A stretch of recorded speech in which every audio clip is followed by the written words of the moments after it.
ਇਹ ਆਪਾਂ ਬਈ ਦੁਬਾਰਾ ਉਹਦੇ ਵਿੱਚ ਜਿਵੇਂ ਆਪਾਂ ਅੱਜ ਕੱਲ੍ਹ ਨਾ ਔਰਗੈਨਿਕ ਹਰ ਚੀਜ਼ ਔਰਗੈਨਿਕ ਦਾ ਬੜਾ ਰੌਲਾ ਰੱਪਾ ਜਿਹਾ ਬੜਾ ਫੈਸ਼ਨ ਚੱਲ ਰਿਹਾ ਹੈ ਨਾ ਵੀ ਜਿਵੇਂ ਇੱਕ ਪੀਕ ਤੇ ਟੱਚ ਕਰ ਲਿਆ ਲੋਕਾਂ ਨੇ ਜਿਹੜਾ ਆਪਣਾ ਪਦਾਰਥਕ ਵਰਡ ਹੈਗਾ ਜਿਵੇਂ ਫੋਨ ਫਾਨ ਹੋ ਗਏ ਜਾਂ ਐਡਵਾਂਸਮੈਂਟ ਹੋ ਗਈ ਨਾ ਘਰਾਂ ਦਾ ਡਿਜ਼ਾਈਨ ਹੁਣ ਲੋਕ ਫਿਰ ਦੁਬਾਰਾ ਆ ਰਹੇ ਆ ਔਰਗੈਨਿਕ ਫਾਰਮਿੰਗ ਔਰਗੈਨਿਕ ਘਰ ਹੈ ਨਾ ਔਰਗੈਨਿਕ ਖਾਣਾ ਪੀਣਾ ਸਾਰੀਆਂ ਚੀਜ਼ਾਂ ਜਿਵੇਂ ਆਪਣੇ ਘਰਾਂ ਦੇ ਵਿੱਚ ਲੋਕ ਲਿਆ ਰਹੇ ਆ ਜਿਨ੍ਹਾਂ ਕੋਲ ਜਿਹੜੇ ਅਫੋਰਡ ਕਰਦੇ ਆ ਤੇ ਉਹਦੇ ਵਿੱਚ ਬੜੇ ਤਰ੍ਹਾਂ ਦੀਆਂ ਔਰਗੈਨਿਕ ਟਰੈਂਡ ਜੇ ਚੱਲ ਪਏ ਨਾ ਇੱਕ ਜੰਗਲੀ ਖੇਤੀ ਹੈ ਕੁਦਰਤੀ ਖੇਤੀ ਹੈ ਤੇ ਇੱਕ ਜਿਹੜਾ ਕਾਮਨ ਬੰਦਾ ਉਹਦੇ ਲੈਵਲ ਤੇ ਮਤਲਬ ਮੈਂ ਇਹ ਸਮਝਣਾ ਚਾਹੁੰਦਾ ਵੀ ਔਰਗੈਨਿਕ ਜਿਹੜੀ ਖੇਤੀ ਉਹ ਹੈ ਕੀ ਹੈ ਤੇ ਤੁਸੀਂ ਕਿਹੜੀ ਔਰਗੈਨਿਕ ਖੇਤੀ ਕਰਦੇ ਹੋ?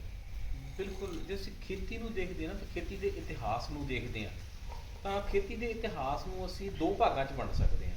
ਇੱਕ ਤਾਂ ਉਹ ਭਾਗ 70 ਤੋਂ ਪਹਿਲਾਂ ਦਾ ਭਾਗ, ਇੱਕ 70 ਤੋਂ ਬਾਅਦ ਅੱਜ ਤੱਕ ਦਾ ਭਾਗ। ਇਹ 70 ਇੱਕ ਗ੍ਰੀਨ ਰੈਵੋਲੂਸ਼ਨ ਆਇਆ, ਖੇਤੀ ਦਾ ਮਾਡਲ ਚੇਂਜ ਹੋਇਆ, ਗ੍ਰੀਨ ਰੈਵੋਲੂਸ਼ਨ ਆਇਆ। ਹਾਂ, ਸਨ 70 ਤੋਂ ਪਹਿਲਾਂ ਦਾ ਜਦੋਂ ਦੀ ਦੁਨੀਆ ਸਿਰਜੀ ਹੈ ਤੇ ਖੇਤੀ ਸ਼ੁਰੂ ਹੋਈ ਹੈ, ਤੇ 70 ਤੋਂ ਬਾਅਦ ਪਹਿਲਾਂ ਸੇਮ ਹੀ ਚੱਲਿਆ ਹੁੰਦਾ। ਹਾਂ, ਸੇਮ ਹੀ ਚੱਲਿਆ ਹੁੰਦਾ ਸੀ। ਸਭ ਕੁਛ ਜਿਵੇਂ ਨਾ ਮਨੁੱਖ ਜੰਗਲ 'ਚ ਰਹਿੰਦਾ ਸੀ, ਸਾਰੇ ਅਸੀਂ ਜੀਵ ਜੰਗਲ 'ਚ ਰਹਿੰਦੇ, ਸਾਰਾ ਜੰਗਲ ਹੀ ਹੁੰਦਾ ਸੀ, ਜੰਗਲ 'ਚ ਰਹਿੰਦਾ ਸੀ ਤਾਂ ਹਰ ਇੱਕ ਜੀਵ ਨੂੰ ਨਾ ਕੁਦਰਤ ਨੇ ਕੋਈ ਨਾ ਕੋਈ ਸ਼ਕਤੀ ਬਖਸ਼ੀ ਹੈ।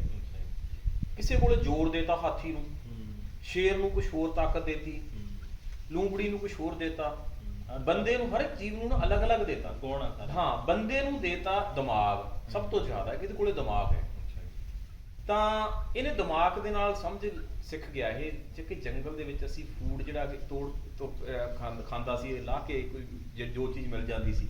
ਇਹਨੇ ਕਿਹਾ ਕਿਉਂ ਆਪਾਂ ਚੱਕਰਾਂ 'ਚ ਪੈਂਦੇ ਇੰਨੀ ਵਾਟ, ਆਪਾਂ ਇੱਕੋ ਥਾਂ ਦੇ ਉੱਤੇ ਵਾਹ ਕੇ ਤੇ ਬੀਜ ਲਈਏ ਉਹੀ ਇਕੱਠੇ ਕਰਕੇ ਤੇ ਇਹ ਖੇਤੀ ਕਰਨੀ ਸ਼ੁਰੂ ਕੀਤੀ ਉਹਨੇ। ਕਬੀਲਿਆਂ 'ਚ ਰਹਿਣ ਲੱਗ ਪਿਆ, ਸਮੁਦਾਇ 'ਚ ਰਹਿਣ ਲੱਗ ਪਿਆ ਤੇ ਜਦੋਂ ਇਹਨੇ ਖੇਤੀ ਸ਼ੁਰੂ ਕਰਤੀ ਇਹਦੀ ਸਮਝ ਬਣ ਗਈ ਤਾਂ ਇਹਨੇ ਉੱਥੋਂ ਪੈਦਾ ਕਰ ਲਿਆ, ਪੈਦਾ ਕਰਕੇ ਖਾਧਾ ਪੀਤਾ, ਜੰਗਲ ਪਾਣੀ ਉੱਥੇ ਹੀ ਗਿਆ ਤੇ ਨੈਟ ਨਿਊਟ੍ਰੀਸ਼ਨ ਉੱਥੇ ਹੀ ਰਹੀ। ਤੇ ਨਿਊਟ੍ਰੀਸ਼ਨ ਜਿਹੜੀ ਸੀਗੀ, ਜਿਹੜਾ ਪੌਸ਼ਟਿਕਤਾ ਪਈ ਸੀ ਮਿੱਟੀ ਦੇ ਵਿੱਚ, ਉਹ ਪੌਸ਼ਟਿਕਤਾ ਨੇ ਫਸਲ ਦਾ ਰੂਪ ਲਿਆ। ਫਸਲ ਦੇ ਵਿੱਚੋਂ ਉਹਨੂੰ ਜਿਹੜਾ ਹੈਗਾ ਬੀਜ ਲੱਗਿਆ। ਮਨੁੱਖ ਸਮਝ ਸੀ ਕਿ ਇਹ ਜ਼ਿਆਦਾਤਰ ਬੀਜ ਖਾਂਦਾ ਹੈ। ਜਿੰਨੇ ਵੀ ਅਸੀਂ ਨਾ ਗ੍ਰੇਨਸ ਖਾਂਦੇ ਹਾਂ, ਜਿੰਨੇ ਵੀ, ਉਹ ਹਰ ਚੀਜ਼ ਦਾ ਬੀਜ ਖਾਂਦੇ ਹਾਂ ਅਸੀਂ, ਪੌਦਾ ਨਹੀਂ ਖਾਂਦੇ ਕਿਉਂਕਿ ਦਿਮਾਗ ਸੀ ਇਹਦੇ ਕੋਲੇ।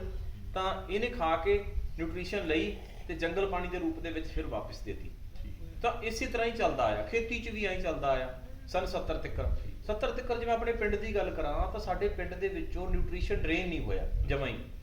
ਮੰਨ ਲਓ ਜੇ ਸਾਡੇ ਪਿੰਡ ਦਾ 2000 ਏਕੜ ਰਕਬਾ ਹੈ ਤਾਂ 2000 ਏਕੜ ਰਕਬੇ ਦੇ ਵਿੱਚ ਜਿੰਨੀ ਫਸਲ ਉੱਗੀ ਉਹ ਸਾਰੀ ਫਸਲ ਨੂੰ ਪਿੰਡ ਦੇ ਲੋਕਾਂ ਨੇ ਕੰਜ਼ਿਊਮ ਕਰ ਲਿਆ। ਮਤਲਬ ਨਿਊਟ੍ਰੀਸ਼ਨ ਉੱਥੇ ਦੀ ਉੱਥੇ, ਨਿਊਟ੍ਰੀਸ਼ਨ ਜੰਗਲ ਪਾਣੀ ਦੇ ਰੂਪ 'ਚ ਫਿਰ ਵਾਪਸ ਆ ਗਿਆ, ਨਿਊਟ੍ਰੀਸ਼ਨ ਗਿਆ ਹੀ ਨਹੀਂ। 70 ਤੋਂ ਬਾਅਦ ਕੀ ਹੋਇਆ ਕਿ ਦੇਸ਼ ਦੇ ਵਿੱਚ ਆਬਾਦੀ ਵਧਣ ਲੱਗ ਪਈ ਤੇ ਬਾਕੀ ਥਾਵਾਂ ਦੇ ਪ੍ਰੋਡਕਸ਼ਨ ਹੈ ਨਹੀਂ ਸੀ ਤੇ ਇੱਥੋਂ ਫਿਰ ਜਿਹੜਾ ਅਨਾਜ ਸੀਗਾ ਉਹ ਜਾਣ ਲੱਗ ਪਿਆ ਤਾਂ ਨਿਊਟ੍ਰੀਸ਼ਨ ਇੱਥੋਂ ਦੀ ਡਰੇਨ ਹੋਣ ਲੱਗ ਪਈ। ਉਹ ਵਾਪਸ ਤਾਂ ਆਈ ਨਹੀਂ। ਹਾਂ, ਪਰ ਜਿਹੜੀ ਸੋਇਲ ਹੈ ਸਾਡੀ ਇਹ ਸਟੋਰ ਰੱਖਦੀ ਹੈ। ਇਹ ਮੇਰੇ ਹਿਸਾਬ ਨਾਲ ਆਪਾਂ ਕੋਈ ਸਾਇੰਟੀਫਿਕ ਤਾਂ ਹੈ ਨਹੀਂ ਲਾਈਨ ਦੇ ਬੰਦੇ, ਪਰ ਰਫਲੀ ਜੇ ਇੱਕ ਕਿਸਾਨ ਦੇ ਹਿਸਾਬ ਦੇ ਨਾਲ ਮੈਂ ਸਮਝ ਹੀ ਰੱਖਦਾ ਵੀ ਘੱਟੋ ਘੱਟ 100 ਸਾਲ ਦਾ ਨਾ ਨਿਊਟ੍ਰੀਸ਼ਨ ਜ਼ਮੀਨ ਸਟੋਰ ਰੱਖਦੀ ਹੈ। ਪਹਿਲਾਂ ਹੀ ਪਿਆ। ਹਾਂ, ਇੱਥੇ ਸਟੋਰ ਰੱਖਦੀ ਆ। ਤੁਸੀਂ ਚਾਹ ਦੀ ਨਾਲ ਹਾਂ, ਕੋਈ ਨਹੀਂ ਤੱਤੀ ਚਾਹ ਪੀਂਦੇ ਸ਼ਕੀਨ ਆ। ਕੋਈ ਗੱਲ ਨਹੀਂ। ਤਾਂ ਨਿਊਟ੍ਰੀਸ਼ਨ ਇੱਥੇ ਮੁੱਕਣਾ ਨਹੀਂ ਸੀਗਾ। ਨਿਊਟ੍ਰੀਸ਼ਨ ਡੀਪ ਜਿਹੜਾ ਹੈਗਾ ਨਾ, ਡੂੰਘਾ ਜ਼ਿਆਦਾ ਪਿਆ। ਤਾਂ ਅਸੀਂ ਖੇਤੀ ਦਾ ਜਦੋਂ ਮਾਡਲ ਚੇਂਜ ਕਰ ਲਿਆ 70 ਦੇ ਵਿੱਚ ਆ ਕੇ, ਉਸ ਮਾਡਲ ਦੇ ਵਿੱਚ ਅਸੀਂ ਟਾਪ ਸੋਇਲ ਜਿਹੜੀ 10 ਇੰਚ ਹੈ ਇਹਦੇ ਵਿਚਲਾ ਨਿਊਟ੍ਰੀਸ਼ਨ ਕੱਢਣ ਲੱਗ ਪਏ। ਮਤਲਬ ਸਾਈਕਲ ਟੁੱਟ ਗਿਆ ਇੱਕ ਤਰ੍ਹਾਂ, ਸਾਈਕਲ ਬਣਿਆ ਤੇ ਨਿਊਟ੍ਰੀਸ਼ਨ ਪੰਪਿੰਗ ਹੋਣੋਂ ਹਟ ਗਈ। ਨਿਊਟ੍ਰੀਸ਼ਨ ਪੰਪਿੰਗ ਹੁੰਦੀ ਸੀ ਪਹਿਲਾਂ, ਦੋ ਚੀਜ਼ਾਂ ਸੀ ਜਿਹੜਾ ਨਿਊਟ੍ਰੀਸ਼ਨ ਪੰਪਿੰਗ ਕਰਦੀਆਂ ਸੀ। ਇੱਕ ਤਾਂ ਕਰਦੇ ਸੀ ਗੰਡੋਏ, ਅਰਥਵਰਮ, ਉਹ ਜ਼ਮੀਨ ਨੂੰ ਪਲਟੀ ਜਾਂਦੇ ਸੀ। ਜਿਹੜੀ ਹੁਣ 20 ਫੁੱਟ ਦੇ ਨਿਊਟ੍ਰੀਸ਼ਨ ਪਿਆ ਉਹਨੂੰ ਚੱਕ ਕੇ ਉੱਪਰ ਲਿਆਉਂਦੇ ਸੀ ਨੀਂਗਣਾ ਚ ਰੂਪ ਵਿੱਚ, ਐਂ ਪਲਟੀ ਜਾਂਦੇ ਸੀ। ਤਾਂ ਨਿਊਟ੍ਰੀਸ਼ਨ ਪੰਪਿੰਗ ਦਾ ਕੰਮ ਕਰਦੀ ਸੀ। ਨਾਲ ਨਿਊਟ੍ਰੀਸ਼ਨ ਪੰਪਿੰਗ ਦਾ ਕੰਮ ਕਰਦੇ ਸੀ ਰੁੱਖ ਸਾਡੀ ਖੇਤੀ ਦਾ ਹਿੱਸਾ ਹੁੰਦੇ ਸੀ।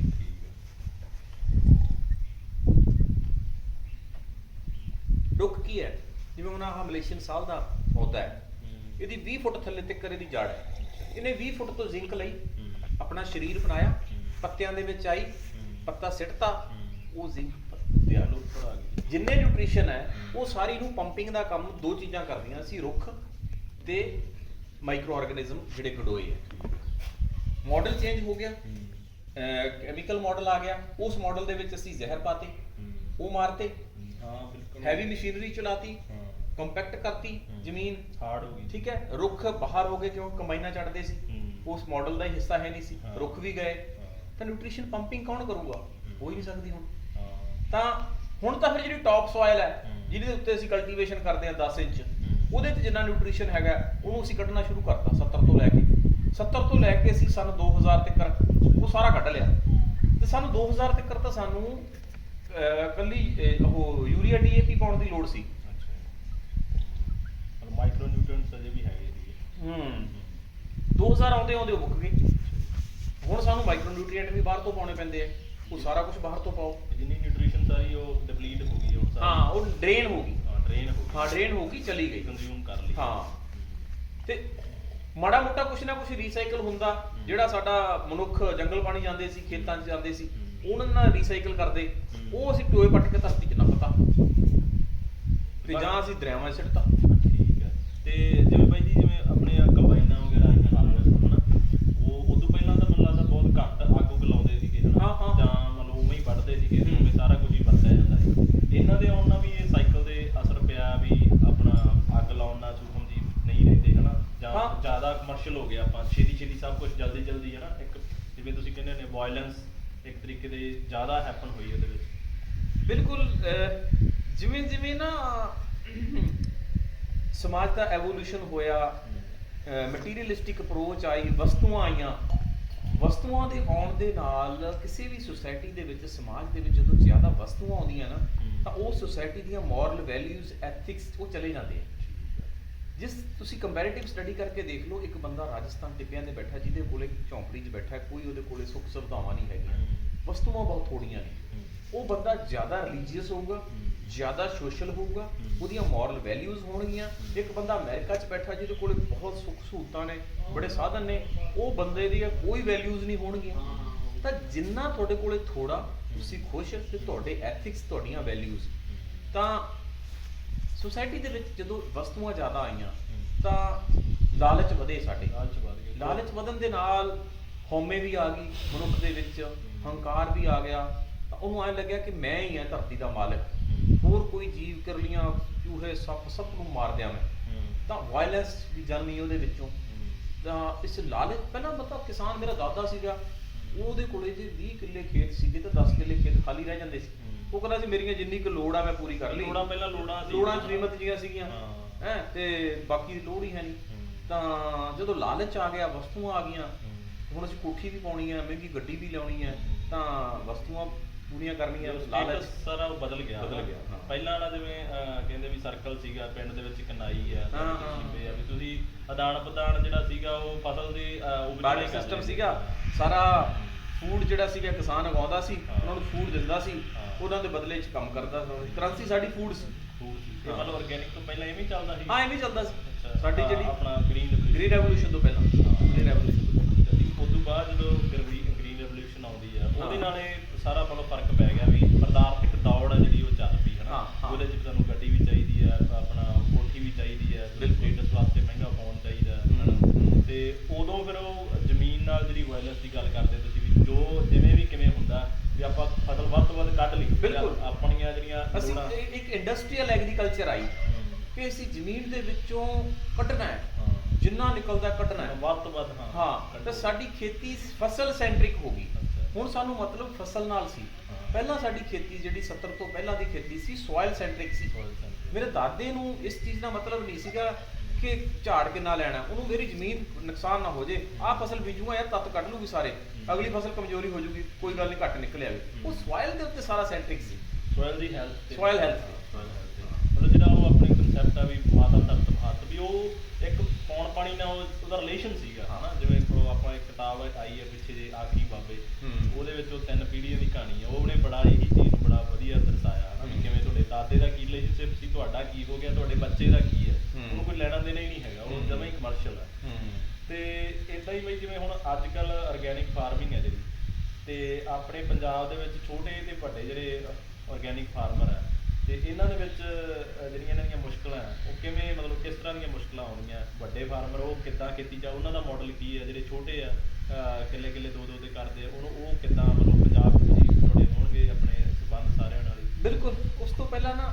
ਖੇਤੀ ਦੀਆਂ ਅਲੱਗ-ਅਲੱਗ ਪੱਧਤੀਆਂ ਦੀ ਗੱਲ ਕਰਦੇ ਹਾਂ। ਅੱਛਾ ਜੀ। ਠੀਕ ਹੈ, 70 ਤੱਕ ਇੱਕੋ ਹੀ ਪੱਧਤੀ ਸੀ ਅੱਛਾ ਖੇਤੀ ਦੀ। ਅੱਛਾ 70 ਤੋਂ ਬਾਅਦ ਕੈਮੀਕਲ ਮਾਡਲ ਆ ਗਿਆ। ਕੈਮੀਕਲ ਮਾਡਲ ਆਉਣ ਤੋਂ ਬਾਅਦ ਜੇ ਪੰਜਾਬ ਦੀ ਗੱਲ ਕਰੀਏ ਤਾਂ ਸਾਨੂੰ 2000 ਦੇ ਆਸ-ਪਾਸ ਜੇ ਨਾ ਦੁਬਾਰਾ ਤੋਂ ਫਿਰ ਬਦਲਵੇਂ ਮਾਡਲ ਦੀ ਗੱਲ ਹੋਣੀ ਸ਼ੁਰੂ ਹੋ ਗਈ ਅੱਛਾ ਕਿ ਯਾਰ ਇਹ ਮਾਡਲ ਜਿਹੜਾ ਹੈਗਾ ਨਾ ਇਹਦੇ ਨਤੀਜੇ ਭਿਆਨਕ ਦਿਖਣ ਲੱਗ ਪਏ। ਇਹ ਲੰਬਾ ਸਮਾਂ ਚੱਲੂਗਾ ਨਹੀਂ। ਜਿਹੜੇ ਸਮਝਦਾਰ ਲੋਕ ਕਿਸਾਨ ਸੀਗੇ ਲੋਕ ਸੀ ਤੇ ਉਹਨਾਂ ਨੇ ਕਹਿਤਾ ਕਿ ਹੁਣ ਆਪਾਂ ਨਾ ਆਪਦਾ ਰਸਤਾ ਹੋਰ ਤਲਾਸ਼ੀਏ ਵੀ ਇਹ ਥੋੜਾ ਖਤਰਨਾਕ ਜਿਹਾ ਹਾਂ ਵੀ ਚੱਲੂਗਾ ਨਹੀਂ ਲੰਬਾ ਸਮਾਂ ਇਹ। ਨਾ ਬਿਮਾਰੀਆਂ ਦਾ ਬਿਮਾਰੀਆਂ ਵੀ ਆਉਣ ਲੱਗ ਪਈਆਂ ਤਾਂ ਉਦੋਂ ਫਿਰ ਖੇਤੀ ਦੇ ਬਦਲਵੇਂ ਮਾਡਲ ਦੀ ਗੱਲ ਹੋਣੀ ਸ਼ੁਰੂ ਹੋ ਗਈ। ਕੈਮੀਕਲ ਤੋਂ ਬਿਨਾਂ ਕੀ ਤਰੀਕਾ ਹੋ ਸਕਦਾ ਹੈ। ਉਹਦੇ ਵਿੱਚ ਕਈ ਲੋਕਾਂ ਨੇ ਮਾਡਲ ਦਿੱਤੇ। ਸੁਭਾਸ਼ ਪਾਲੇਕਰ ਨੇ ਮਾਡਲ ਦਿੱਤਾ, ਸਭ ਤੋਂ ਪਹਿਲਾਂ ਉਹਦਾ ਮਾਡਲ ਆਇਆ।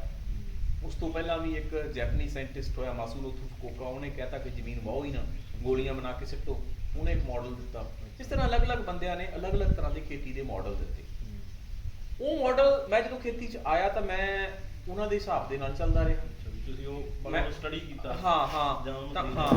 ਤਾਂ ਉਸ ਮਾਡਲ ਦੇ ਹਿਸਾਬ ਨਾਲ ਮੈਂ ਸੰਨ 2013 ਦੇ ਵਿੱਚ ਜਦੋਂ ਆ ਗਿਆ ਤਾਂ ਸ਼ੁਰੂ ਕੀਤਾ। 5 ਸਾਲ ਪਹਿਲੇ ਮੈਂ ਉਸ ਹਿਸਾਬ ਨਾਲ ਚੱਲਦਾ ਰਿਹਾ ਤੇ ਮੈਂ ਤਾਂ ਬੁਰੀ ਤਰ੍ਹਾਂ ਨਾਲ ਫਲॉप ਹੋ ਗਿਆ, ਫੇਲ ਹੋ ਗਿਆ। ਖੇਤ ਦੇ ਵਿੱਚ ਤਾਂ ਕੱਖ ਵੀ ਨਾ, ਨਦੀਨ ਹੀ ਨਦੀਨ ਹੋ ਗਏ ਸਾਰੇ ਤੇ ਪ੍ਰੋਡਕਸ਼ਨ ਕੁਝ ਹੋਵੇ ਨਾ, ਤਾਂ ਥੱਕ ਹੰਬ ਹਾਰ ਗਿਆ। ਉਧਰੋਂ ਵਕਾਲਤ ਛੱਡਿਆ ਆ, ਵਾਪਿਸ ਨਹੀਂ ਹੁਣ ਜਾ ਸਕਦਾ, ਕਹਿ ਕੇ ਆਇਆ ਕਿ ਵਾਪਿਸ ਨਹੀਂ ਮੁੜੂਗਾ। ਇੱਧਰ ਪੈਰ ਨਹੀਂ ਲੱਗਦੇ ਪਏ, ਹੁਣ ਕੀ ਕਰਾਂ? ਤਾਂ 2 ਵਾਰੀ ਮੇਰੇ ਮਨ ਚ ਆਇਆ ਕਿ ਯਾਰ ਆਤਮ ਹੱਤਿਆ ਕਰ ਦਿਆਂ, ਮੇਰੇ ਕੋਈ ਰਸਤਾ ਹੀ ਨਹੀਂ ਦਿਖਦਾ ਪਿਆ ਤੇ ਮੈਂ ਜਾਵਾਂ ਕਿੱਧਰ ਨੂੰ।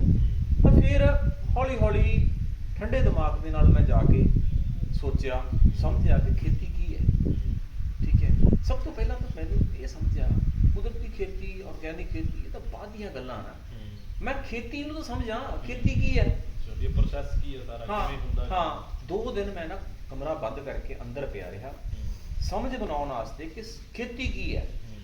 ਠੀਕ ਹੈ, ਮੈਂ ਜੋ ਸਮਝਿਆ ਖੇਤੀ ਨੂੰ ਕਿ ਧਰਤੀ ਦੇ ਕਿਸੇ ਟੁਕੜੇ ਦੇ ਉੱਪਰ ਬਾਰਿਸ਼ ਦੇ ਪਾਣੀ ਦੇ ਨਾਲ ਕੋਈ ਵਨਸਪਤੀ ਉਗਦੀ ਹੈ, ਉਗ ਕੇ ਪੈਦਾਵਾਰ ਦਿੰਦੀ ਹੈ, ਤਾਂ ਉਸ ਟੁਕੜੇ ਨੂੰ ਅਸੀਂ ਜੰਗਲ ਕਹਿੰਦੇ ਹਾਂ। ਠੀਕ ਹੈ, ਕਿਸੇ ਟੁਕੜੇ ਦੇ ਉੱਪਰ ਬਾਹਰ ਤੋਂ ਪਾਣੀ ਦੇ ਕੇ ਕਿਸੇ ਵਨਸਪਤੀ ਨੂੰ ਮਨੁੱਖ ਉਗਾਉਂਦਾ ਹੈ ਤਾਂ ਉਸ ਟੁਕੜੇ ਨੂੰ ਖੇਤ ਕਹਿੰਦੇ ਆ। ਹੁਣ ਵਨਸਪਤੀ ਦੋਵਾਂ ਥਾਵਾਂ ਤੇ ਉਗਦੀ ਹੈ ਤੇ ਪੈਦਾਵਾਰ ਦਿੰਦੀ ਹੈ। ਬੇਸਿਕ ਫਰਕ ਕੀ ਹੈ, ਇੱਥੇ ਵਨਸਪਤੀ ਮਨੁੱਖ ਉਗਾਉਂਦਾ ਹੈ ਆਪਣੀ ਲੋੜ ਦੇ ਲਈ।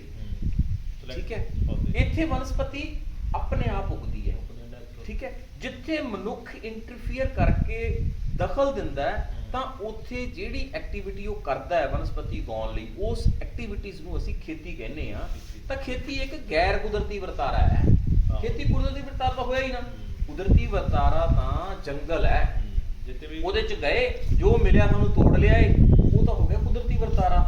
ਜਦੋਂ ਅਸੀਂ ਆਪਣੀ ਲੋੜ ਦੇ ਲਈ ਉਗਾਵਾਂਗੇ, ਜ਼ਮੀਨ ਨੂੰ ਵਾਵਾਂਗੇ, ਫਸਲ ਬੀਜਾਂਗੇ ਤਾਂ ਗੈਰ ਕੁਦਰਤੀ ਵਰਤਾਰਾ।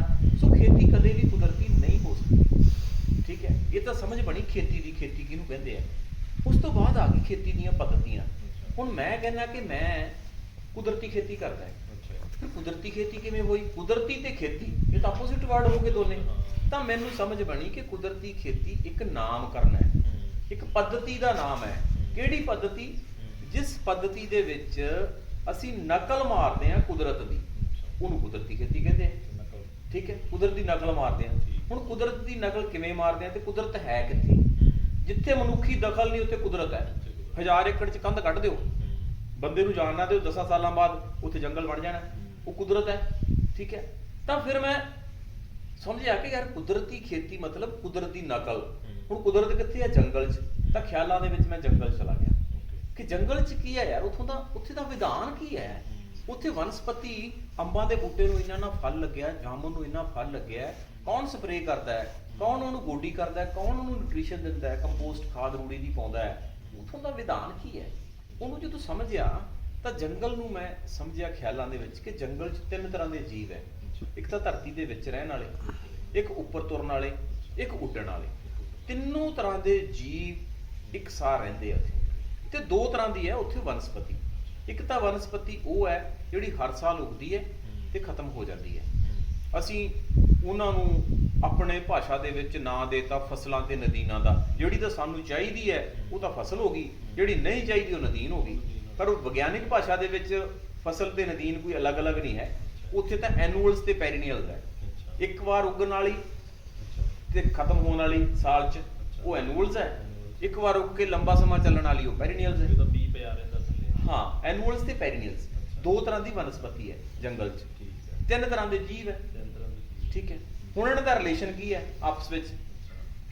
ਤਿੰਨੋਂ ਤਰ੍ਹਾਂ ਦੇ ਜੀਵ ਹੈ ਜਿਹੜੇ ਇਹ ਇਹਨਾਂ ਦਾ ਫੂਡ ਸਿੱਧੇ ਰੂਪ 'ਚ ਜਾਂ ਅਸਿੱਧੇ ਰੂਪ 'ਚ ਇਹ ਵਨਸਪਤੀ ਹੈ। ਵਨਸਪਤੀ ਹੈ। ਚਾਹੇ ਤਾਂ ਇੱਕ ਬੱਕਰੀ ਘਾਹ ਖਾਂਦੀ ਹੈ, ਚਾਹੇ ਤਾਂ ਇੱਕ ਫੂਡ ਹੋ ਗਿਆ ਉਹਦਾ ਵਨਸਪਤੀ, ਚਾਹੇ ਤਾਂ ਇੱਕ ਬਿੱਲੀ ਚੂਹੇ ਨੂੰ ਖਾਂਦੀ ਹੈ ਤੇ ਚੂਹਾ ਘਾਹ ਖਾਂਦਾ ਹੈ, ਇੰਡਾਇਰੈਕਟਲੀ ਹੋ ਗਿਆ। Indirectly। ਤਾਂ ਕਿਸੇ ਵੀ ਰੂਪ ਦੇ ਵਿੱਚ ਤਿੰਨੋਂ ਤਰ੍ਹਾਂ ਦੇ ਜੀਵਾਂ ਦਾ ਫੂਡ ਦੋ ਤਰ੍ਹਾਂ ਦੀ ਵਨਸਪਤੀ ਹੈ। ਠੀਕ ਹੈ। ਹਾਂ, ਹੁਣ ਇਹਨਾਂ ਦਾ ਫੂਡ ਕੀ ਹੈ? ਇਹਨਾਂ ਦਾ ਫੂਡ ਤਿੰਨੋਂ ਤਰ੍ਹਾਂ ਦੇ ਜੀਵਾਂ ਨੇ ਜੋ ਖਾਧਾ, ਖਾ ਕੇ ਕੱਢਿਆ, ਉਹ ਇਹਨਾਂ ਦਾ ਫੂਡ ਹੈ। ਉਹ ਨਿਊਟ੍ਰੀਸ਼ਨ ਜਿਹੜੀ ਸੀਗੀ। ਠੀਕ ਹੈ, ਤਾਂ ਵਨਸਪਤੀ ਜੀਵਾਂ ਨੂੰ ਪਾਲਦੀ ਹੈ ਤੇ ਜੀਵ ਵਨਸਪਤੀ ਨੂੰ ਪਾਲਦੀ ਹੈ। ਫਾਰਮੂਲਾ ਤਾਂ ਜੰਗਲ 'ਚ ਆਹ ਹੀ ਹੈ। ਸਿੱਧਾ ਫਾਰਮੂਲਾ। ਠੀਕ ਹੈ, ਹਾਂ, ਸਿੱਧਾ ਫਾਰਮੂਲਾ ਹੈ।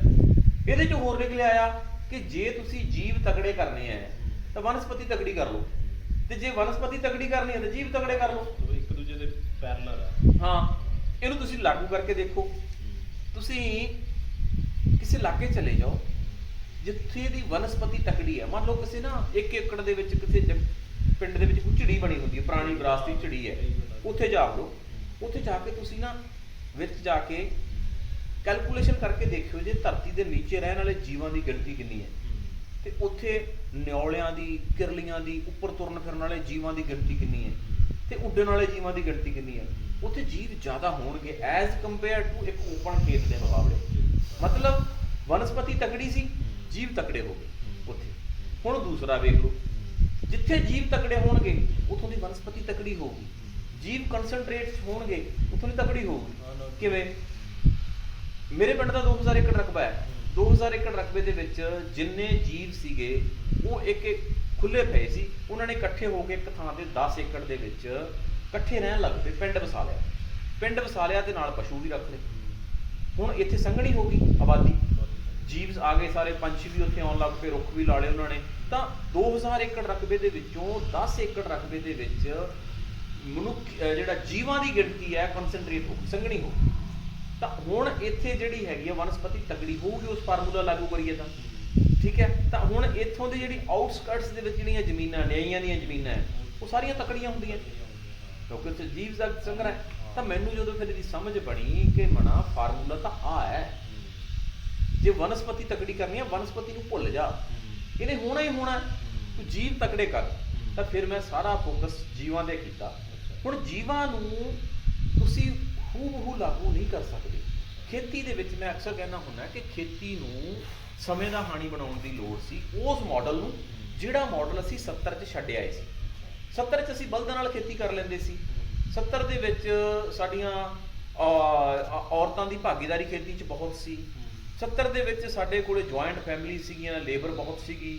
ਪਿੰਡਾਂ ਦੇ ਵਿੱਚ ਆਪਸੇ ਸੋਸ਼ਲ ਬੌਂਡਿੰਗ ਇੰਨੀ ਸੀਗੀ, ਇੱਕ ਦੂਸਰੇ ਦੇ ਨਾਲ ਕੰਮ ਕਰਾ ਦਿੰਦੇ ਸੀ।